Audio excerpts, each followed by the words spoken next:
On the morning of the 28th of February 1994, Captain Robert G. Wright is about to make history. He prepares to engage 8 Bosnian Serb airplanes spotted in a no-fly zone. This would be the first military engagement in the history of NATO. A radar airplane issues a warning. Land or exit the no-fly zone or be engaged. After the second warning, Captain Wright is cleared to attack. He locks on and fires.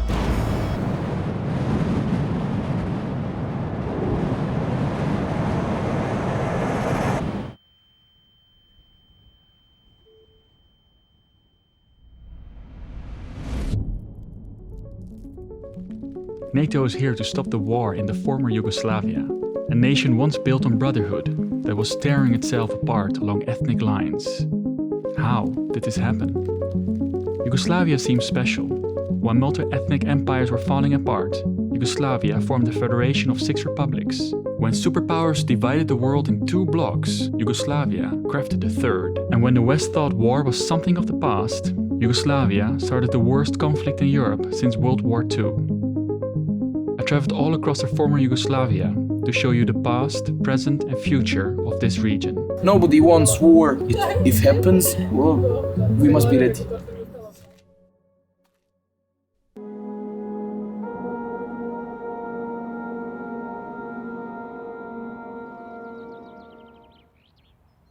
I found this book about countries of the world. It's almost 50 years old. It has description and images from all over the world. Yugoslavia is the largest country of the Balkan Peninsula, it says. It talks of the Balkan Mountains, elongated islands, a federation consisting of Slovenia, Croatia, Bosnia-Herzegovina, Montenegro, Serbia and Macedonia. This federation has 4 languages, 3 religions and 2 alphabets. It was founded during World War I. For a modern viewer, that might seem weird. Why make a federation like this when everyone else is talking about nationalism? But actually, it's not weird at all. For the most part, this area has been dominated by foreign empires. I'm here at the river Drina. When the Roman Empire gets divided in 2, this river is the border. On this side, the Western Roman Empire, on the other side, the Eastern Roman Empire. And this will have huge consequences in the future, because these sides will both develop an own take on Christianity, Eastern Orthodox Christianity and Catholicism. 2 religions fighting over who Jesus loves more. But that's not the only lasting effect of foreign empires. When the Ottoman Empire invaded the Balkans, they brought Islam. Some groups converted. But despite these religious differences, the people in this area start to believe they have more things in common than divide them. They're all Slavs. Many speak these 2 languages that are so related they are mostly called under one name.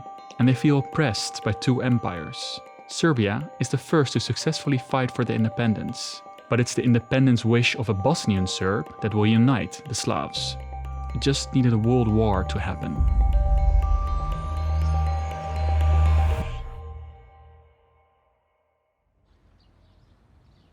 This is Sarajevo. It's been called the Jerusalem of Europe. You can find mosques, Orthodox and Catholic churches, and even a synagogue built by the Ottomans. But Sarajevo is mostly known for something else.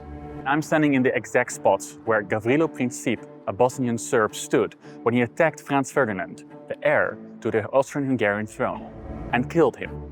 I am a Yugoslav nationalist, aiming for the unification of all Yugoslavs, and I do not care what form of state, but it must be free of Austria.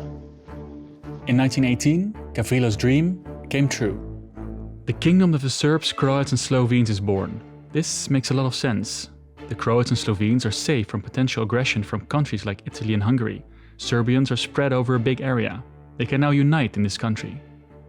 And the victors of World War I are happy to take the Austrian-Hungarian Empire apart. This kingdom later gets rebranded into the Kingdom of Yugoslavia.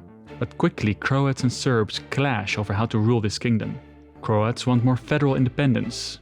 Serbs want a strong centralized state.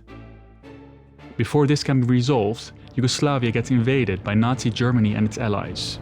And just as in the rest of the world, what happens next is not pretty.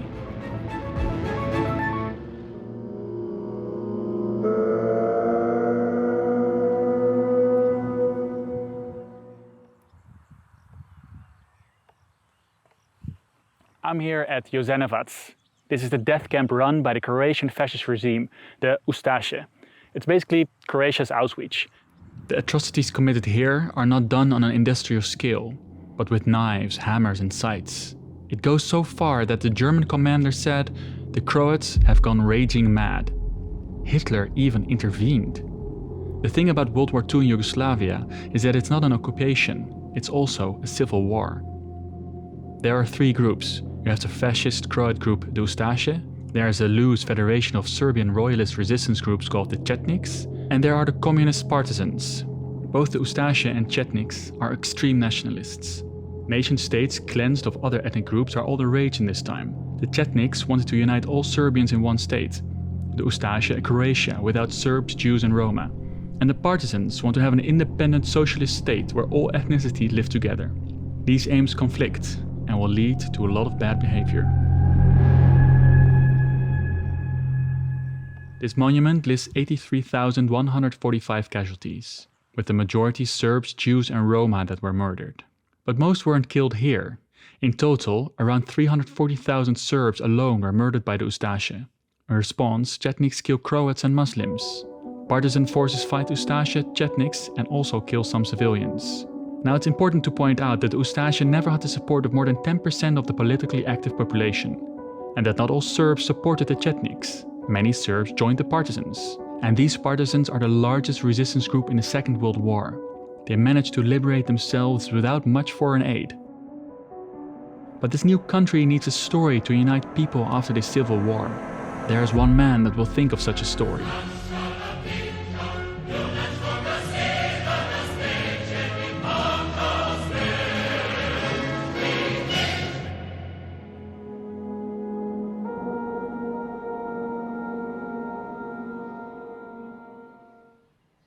This is Kumrovec, the birthplace of Joseph Broz Tito, the leader of the partisans.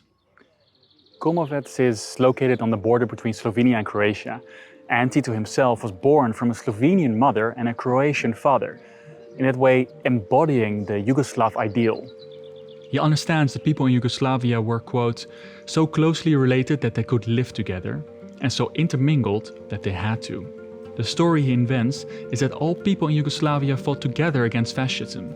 They live in a socialist brotherhood, and all countries joined this republic out of their own free will. The slogan Bratstvo I Jedinstvo shows that.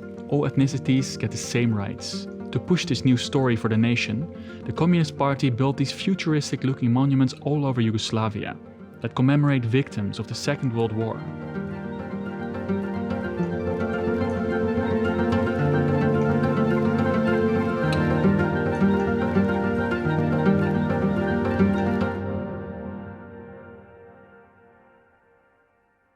Now don't be mistaken, Tito is a dictator, and people that criticize the party go to jail or worse. Religion is suppressed. But the story actually works. Interethnic relations can generally be described as good. Every year, people have it better. Healthcare and education are free. A consumer society is built. Is this a socialist utopia? Dobrodošli v naši čudoviti Jugoslaviji. Pridružite se nam v najuspešnejši socialistični državi, saj vendar naša dežela ponuja vse. Od čudovitih plaž do visokih gora, katoliške cerkve, otomanske mošeje in pravoslavne katedrale. Tu stojimo za bratstvo in enotnost, ter gradimo betonsko utopijo z domovi za vse. Potujemo na vzhod in zahod in se ponašamo s svojimi športnimi ekipami. Tu ne govorimo o tem, kaj so naši starši počeli med vojno, ter proizvajamo lastno Coca-Colo. Naši vrhovni voditelj ima prijatelje povsod po svetu. Upamo, da bo živel večno. Večno.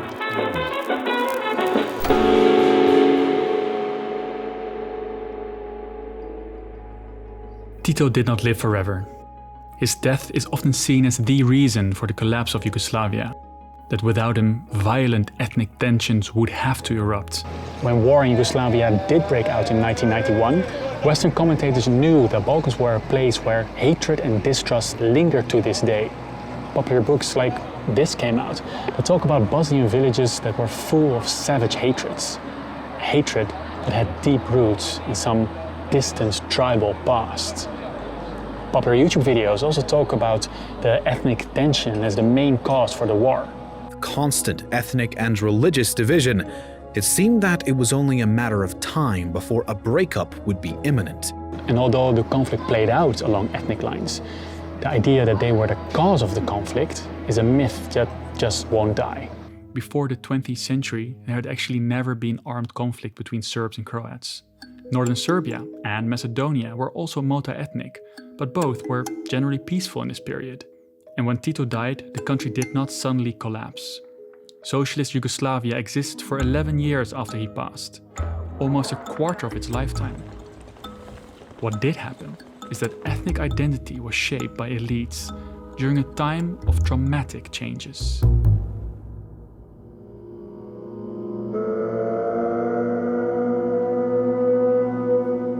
To start, Tito failed in preparing a successor, so the presidency rotates around the different republics.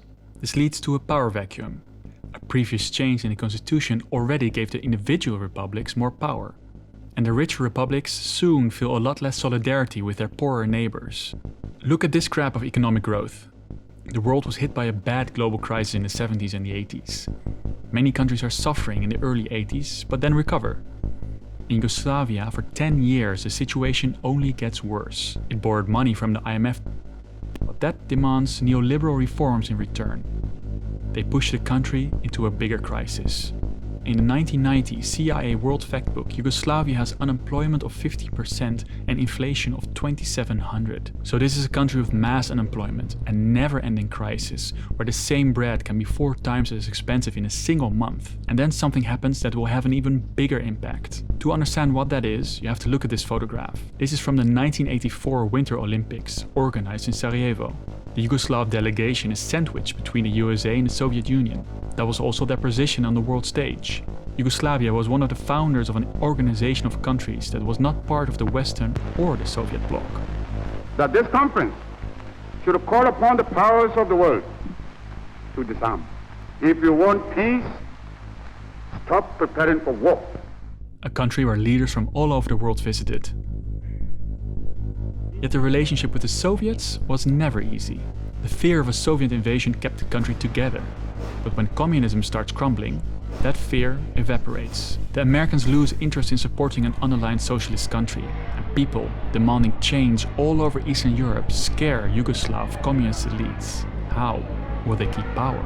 They quickly understand if democracy comes, they need to appeal to national sentiments. And in Serbia, one leader grabs his chance.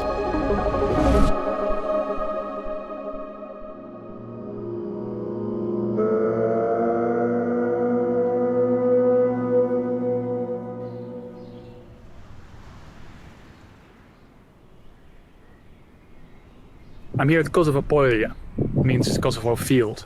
This place is extremely important for Serbian mythology, because in 1389 they fought a battle against the Ottomans, and this battle would lead to the end of the independent Serbian state. And it's also here that Slobodan Milosevic gives a speech in 1989, 600 years after the event. 6 centuries later now, we are being again engaged in battles and are facing battles. They are not armed battles, although such things cannot be excluded yet. The Serbian conservative elites made a plan to stay in power. What if they change the conversation? They don't want to talk about the economy, they want to talk ethnic conflict. So they paint Serbs as the age-old victims in Kosovo. On the television, World War II crimes of Croatian Ustaše are being broadcast all the time. Now Milosevic is often shown to be the only reason for the breakup of Yugoslavia and the wars by creating ethnic tension. And he's very important, but just part of the picture. The Slovenians have the strongest economy. They no longer feel like paying for the rest. They give up on the Yugoslav project. The Croats feel the same, and also that they are being dominated by the Serbs. The political elite in Croatia also rediscovered the Second World War and paint all Serbs as Croatian-killing Chetniks. Slovenia, Croatia and Macedonia hold independence referendums that pass, and they set the stage for the breakup of Yugoslavia. As we've seen before, when violence erupted in multi-ethnic communities, it was easily explained as something expected. And if you grew up in the West like me, all Serbs have been painted as blind followers of nationalist propaganda. Actually, Milosevic had a problem. The Serb population didn't want ethnic conflict. Many Serbs were living in multi-ethnic communities in Croatia and Bosnia. These were not multicultural paradises, but they were peaceful. We know this because we have polling data. In 1989, 66% of Croat respondents said relations in their own community were very good or mainly good. The Serbs in Croatia were even more positive. 72.1% said they were very good or mainly good. In the 80s, 29% of Serbs in Croatia were marrying Croats. But when asked about ethnic relations on the level of Yugoslavia, people say it is a lot worse. In Bosnia, where basically everyone lives in a multi-ethnic community, when asked about relationship in the Republic of Bosnia, just 24% say good. But when asked about their own community, 90% are happy. So the propaganda helped to give the idea relationships were bad on a national level. But in their daily lives, in the communities, when people meet Croats, Serbs and Bosniaks, people are happy. Ethnic identity is fluid. It depends on the context. People can have overlapping identities. They can feel Croat and Yugoslav. And most people don't wake up thinking about their ethnic identity. They think about their jobs, their family, their daily life. But there are things that can make ethnic lines hard. Fear, economic insecurity, and war. This is not our flag. This is communist flag. Serb elites wanted to make war and the defense of so-called innocent Serbians outside of Serbia the only acceptable story. So they sent in paramilitary forces to force conflict and atrocities exactly in those areas in Croatia where people are living together peacefully. Even then, the language of ethnic hatred doesn't fit. It was the largest opposition rally in Serbia since Yugoslavia's civil wars erupted. When the war starts, Serbs don't all rise up to support their ethnic brothers in Croatia. In Serbia, there were mass protests against Milosevic. 200,000 young Serbians don't want to fight and flee the country. And 50% of all Serbians and 80% of Belgrade residents dodge the military draft. The enemy of Serbian people, of Serbian future, is not in Washington, Moscow, London or Paris, but right here in Belgrade. And shame on us. So, far from ancient hatreds or politicians stepping into existing ethnic tension, this tension had to be created to silence the people that don't want war, to make war the only acceptable political talking point, and to keep a hold on power. When that was successful, horrible things happened in Croatia and then Bosnia.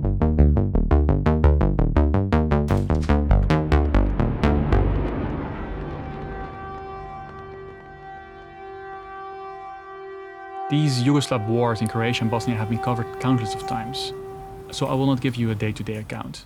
I just want to show you this cemetery in Sarajevo.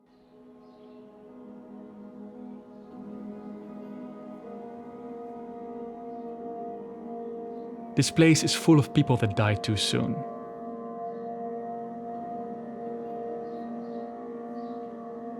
War damage is still visible in the city that had to endure the longest siege in history.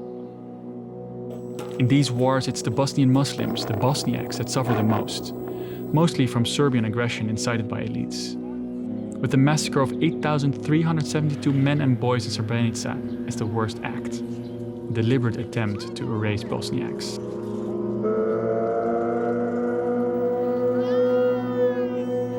But it's also Croats that work together with the Serbs to divide Bosnia. They engage in ethnic cleansing of Serbs and Bosniaks. And some Bosniak soldiers engage in war crimes. This results in an estimated 100,000 to 200,000 deaths and millions of refugees. In 1995, after the NATO War of Intervention ends with the Dayton Accords, Bosnia was divided in two. A place where people once lived together peacefully, now divided along ethnic lines. Serbia and Montenegro continue Yugoslavia in a new union. But war in the region was not over. If you go to Kosovo, you'll notice something you don't see often these days. Streets named after American generals, monuments to former secretaries of state, and even a full-on statue for American President Bill Clinton. Why do they love America so much? This all has to do with what happens in 1999. Where ethnic tensions were low in most of Yugoslavia, Kosovo was different. The tension was between minority Serbs and majority Albanians. Serbia saw Kosovo as its province, a Kosovar Albanians tried to gain an independent status since the 80s. This was mostly low-level insurgencies and peaceful protests. Under Milosevic, they are suppressed. Still, their leaders support non-violent protests. But when they noticed they were not part of the 1995 peace treaty, Kosovar Albanians were done with peaceful protests. They start an armed struggle for independence. They target the Serbian minority living in Kosovo, attacking religious heritage and Serb security forces. And Milosevic, with his popularity falling again, answers with great force. What exactly did they killed 8 of my cousins, boys. 2 of them they were age of 16 years old. I've seen a cut head, the eyes taken out, and I have not managed to continue anymore to look on them. Serb paramilitaries assaulted an estimated 10 to 20,000 women. And with the atrocities in Bosnia on their mind, NATO once again steps in. My fellow Americans, today our armed forces joined our NATO allies in airstrikes against Serbian forces responsible for the brutality in Kosovo. NATO expects this to be easy, but Milosevic doesn't fold quickly. So in a controversial move, they start hitting the infrastructure of the country, destroying almost half of Serbia's industrial output. This war was stopped as well, with Kosovo basically becoming a protectorate of the UN. They're removing the traces of what they see as the Serb occupation of Albanian land. And tens of thousands of Serbs in Kosovo fleeing their homes. An hour ago they were farming as they have for generations. Now they were setting out to become a refugee statistic.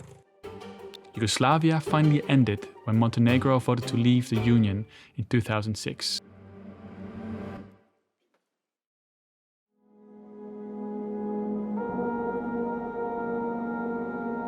If you look back at the 90s, you see communist elites turned nationalists were able to hang onto power by creating ethnic conflict and using that time to plunder the socialist systems. Both in Croatia and in Serbia, the same parties ruled for almost 10 years. In Serbia, individuals become extremely rich. They take over state-owned companies and steal 4 billion of Serb savings. Moderate Serb leaders in Serbia and Kosovo that want change have been assassinated. Uređeno, apsolutno neuređeno. Ovdje vlada mito, korupcija, to traje punih 30 i kusur godina. Vlada nacionalizam, šovinizam, da ne govorim, jednostavno veliki je stepen korupcije. In Croatia, the leading party has made the biggest plunder of all countries transitioning from communism. They used the money to support separatist insurgencies in Bosnia. They even used intelligence agencies to spy on soccer clubs that were playing the president's favorite. Really. With Socialist Yugoslavia buried for over 30 years, I wanted to know what the legacy of this country is. How do the present and the future look? I can share statistics. Press freedom and corruption indices put former Yugoslav countries low on the list in Europe. When it comes to the Human Development Index, a measure that compares economic and social developments, Slovenia is far ahead, with the countries that saw war lagging behind. More than statistics, I was interested in the stories of young people in this area.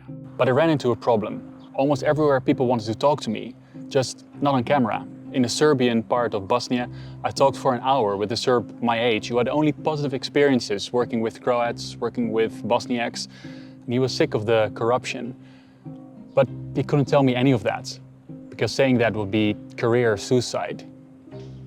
The war is still very much alive, and it reminded me of this saying: the past is never dead, it's not even past. On the road to Sarajevo, I saw that Serbian town names were striked through. And although this Bosnian youth I spoke to was positive about living with Serbs, if some guy did something in the past, it doesn't mean that all people are bad. He surprised me with the following. Nobody wants war, but if it happens, well, we must be ready. That's quite an ominous statement. After my uncomfortable laugh, he explained the Bosnians were surprised and most affected by the war. So that's why I think there should be a little bit of change, like in the readiness, but nothing too serious, to be honest.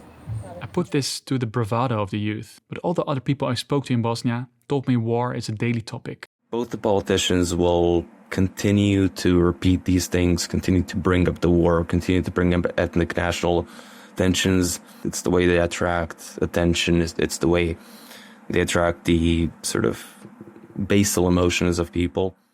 The massacre in Srebrenica is especially sensitive. The leader of Bosnian Serbs banned schools from teaching about atrocities from the war. And when the UN voted to make Srebrenica an International Memorial Day, he threatened with separation.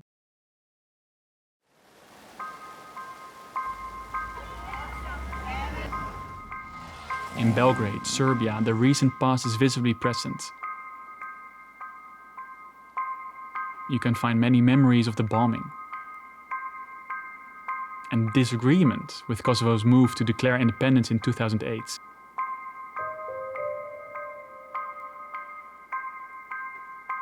Its independence had not been recognized by Serbia and about half of the countries in the UN. But not all Serbs feel Kosovo should stay with Serbia. Mana remembered the bombings in Belgrade. Even more protect ourselves from any explosion or debris, we basically shift the furniture so that our clothes cabinet is in between us and the window. So if the windows explode, at least we have something in between us. And when it comes to Kosovo, I personally believe, and I think a lot of Serbians, at least my age, believe that Albanians in Kosovo deserve the right to self-govern, whether that's full independence or to some sort of a high degree of autonomy. Okay, like Kosovo is such an important part of Serbia, then why was never anything invested in Kosovo when it was part of Serbia? Kosovo, it's not part of our country anymore.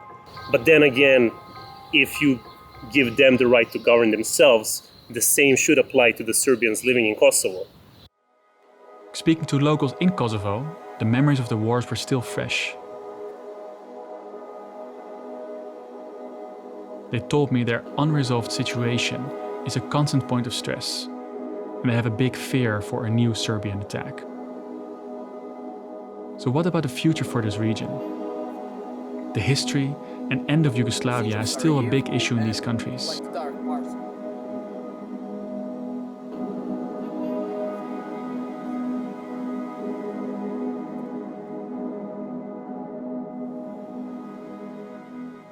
But in some way, much older trends are at play. I'm here in Ljubljana, the capital of Slovenia, the Switzerland of the Balkans. It's clean, it's beautiful, and a tiny bit boring. But don't tell the Slovenians I said that. They don't like to be called Balkan. And although you can get a typical Balkan burek, I'm at the Kompios burek.